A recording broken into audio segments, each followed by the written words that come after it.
Welcome back to our channel, kung saan tinatalakay natin ang pinakabago at pinakaimportanteng balita tungkol sa modernisasyon ng ating sandatahang lakas. Ngayong episode, tatalakayin natin ang isang napakahalagang kontrobersya na dapat bigyang pansin ng publiko, ang usapin tungkol sa landing dock acquisition project ng Philippine Navy na kasalukuyang isinasagawa ng Indonesian shipbuilder na PT PAL.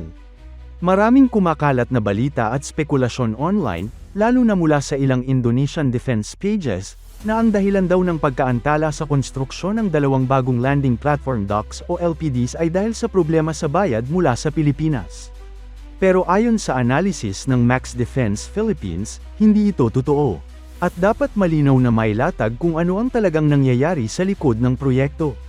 Pero bago tayo magpatuloy, tandaan natin na ang matatag na Pilipinas ay hindi lang nabubuo sa lakas militar, kundi sa maayos na pamahalaan, paglaban sa korupsyon, pagtanggi sa political fanaticism, at pagsugpo sa fake news. Mahalaga yan para sa tunay na seguridad at katatagan ng bansa.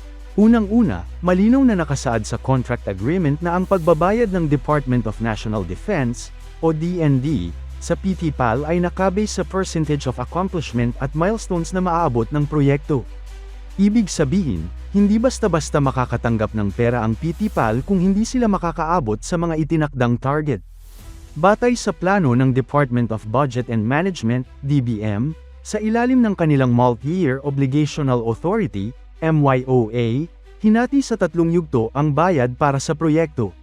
15% initial deposit noong 2022 bilang panimulang bayad. 35% upon turnover at acceptance ng unang LPD na dapat sanay mangyari by 2024. 50% upon turnover at acceptance ng ikalawang LPD na target naman sa 2025. Sa simpleng paliwanag, malinaw na 2022 pa lang, nakapagbigay na ang Pilipinas ng 15% initial payment. At sa 2024, dapat nakatanggap si PT PAL ng bayad na 35% lamang kung na-turnover na ang unang barko. Pero ayon sa record ng DBM mismo, may twist dito. Totoo na nagbayad ang DND ng 833.85 million pesos bilang 15% initial deposit noong 2022.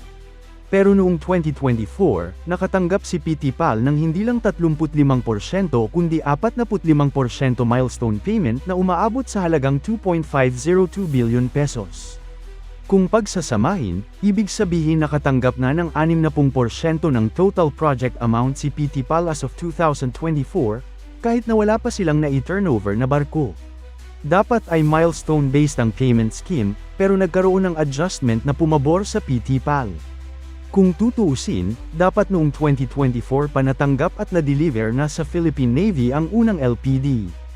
Pero hanggang ngayon, wala pa. Mga larawan mula sa Indonesia nitong September 2025 ang nagpakita na ang unang LPD ay hindi pa tapos. Ayon sa assessment, mukhang malayo-layo pa bago makumpleto ang barko. Kung pagbabasehan nito, mukhang aabutin pa ng ilang buwan bago matapos at ma-turnover. Samantala, wala pa ring malinaw na update tungkol sa ikalawang LPD. Kung ang una nga ay delayed na, mas malamang na lalong maaapektuhan ang schedule ng pangalawa. Dito pumapasok ang malaking katanungan, kung nakatanggap na ng higit 60% ng total payment ang PT PAL, bakit wala pang barkong na ihahatid sa ating Navy? Klaro ang punto ng Max Defense, hindi totoo na ang delay ay dahil hindi nagbabayad ang Pilipinas. Sa katunayan, advance na nga ang bayad.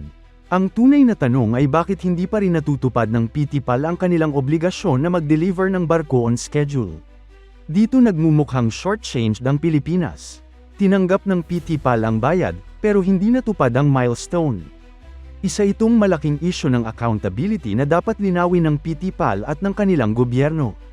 Bakit mahalaga ang project na ito? Hindi ordinaryong barko ang pinag-uusapan dito. Ang landing platform docks ay backbone ng sealift capability ng Philippine Navy. Maliban sa amphibious operations, malaking tulong ito sa humanitarian assistance at disaster relief, HADR, lalo na't disaster-prone ang Pilipinas. Kung matatandaan, naging malaking tulong ang Tarlac-class LPDs noong mga nakaraang sakuna. Kaya't mahalaga na madagdagan pa ng mas modernong barko ang ating Navy upang lumakas ang ating kapasidad. Ang delay na ito ay hindi lang simpleng aberya. May epekto ito sa national defense readiness at sa kakayahan ng ating bansa na tumugon sa natural disasters at maritime security threats. Ang mas nakakalungkot dito, dati ay kilala ang PT-PAL bilang maaasahan.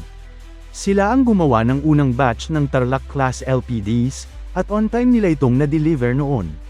Kaya nga sila muli ang napili para sa ikalawang batch. Pero ngayon, parang nasisira ang kanilang reputasyon. Ang pagkaantala at hindi pagkumpleto ng proyekto ay maaaring maging hadlang sa kanilang future projects with the Philippines. Tandaan na may plano pa ang Navy na bumili ng iba pang landing platform docks, landing ship tanks, at kahit helicopter carriers. Kung bumaba ang tiwala, malamang hindi na sila maging top choice sa mga susunod na kontrata. Ano ang dapat gawin? Sa puntong ito, dalawang bagay ang malinaw. Hindi pwedeng basta manahimik ang PT-PAL. Kailangan nilang maglabas ng malinaw na paliwanag kung bakit delayed ang proyekto at kung bakit hindi pa tapos ang barko. Kailangan ring siguruhin ng Philippine government na protektado ang interes ng bansa. Kung kinakailangan, dapat i-review ang kontrata at alamin kung may legal na paraan para managot ang PT-PAL sa delay. Hindi naman natin sinasabi na isira ang relasyon ng Pilipinas at Indonesia. Pero malinaw na hindi dapat pumayag ang Pilipinas na parang naagrabyado sa sitwasyon na ito. Ngayon, habang nahaharap sa delay ang PT-PAL, malinaw na may advantage sana sila kung natuloy ng maayos ang project. Dahil sila na ang may track record sa Pilipinas. Napatunayan na nila ang kanilang kakayahan noong una nilang na-deliver ang Tarlac-class LPDs, kaya malakas ang tsansa na makuha muli ang mga susunod na orders. Pero dahil sa isyong ito, nabubuksan ang pinto para sa ibang shipbuilders. Halimbawa, ang HD Hyundai Heavy Industries ng South Korea ay hindi nakaupo lamang. Nakikita nila ang pagkakataon na makapasok at steal the show mula sa PT-PAL. Alam natin na malakas ang relasyon ng Pilipinas at South Korea pagdating sa defense procurement. Nariyan ang FA-50PH jets, ang posibilidad ng KF-21 partnership sa hinaharap, at iba't ibang naval assets. Kaya hindi imposible na kung bumagsak ang tiwala sa PT-PAL, pumasok ang Hyundai Heavy Industries para i-offer ang kanilang sariling amphibious ships, landing platforms, at iba pang naval assets. Sa totoo lang, kung ikukumpara, may mas mataas na teknolohikal na edge ang South Korea pagdating sa warship production. Kung makikita ng Philippine Navy at ng DND na mas maaasahan ang Hyundai kaysa sa PT-PAL, baka mas piliin nila ang Koreano para sa mga susunod na kontrata. Ito ang malaking reputational risk na kinakaharap ng PT-PAL ngayon. Kung hindi nila agad maayos ang delay at hindi nila maipaliwanag ng malinaw, baka tuluyang mawala sa kanila ang kumpiyansa ng Philippine Navy. At tandaan, hindi lang LPDs ang pinag-uusapan dito. May mga plano pa ang Navy para sa landing ship tanks, LS, multi-role support ships, at kahit posibilidad ng helicopter landing platforms.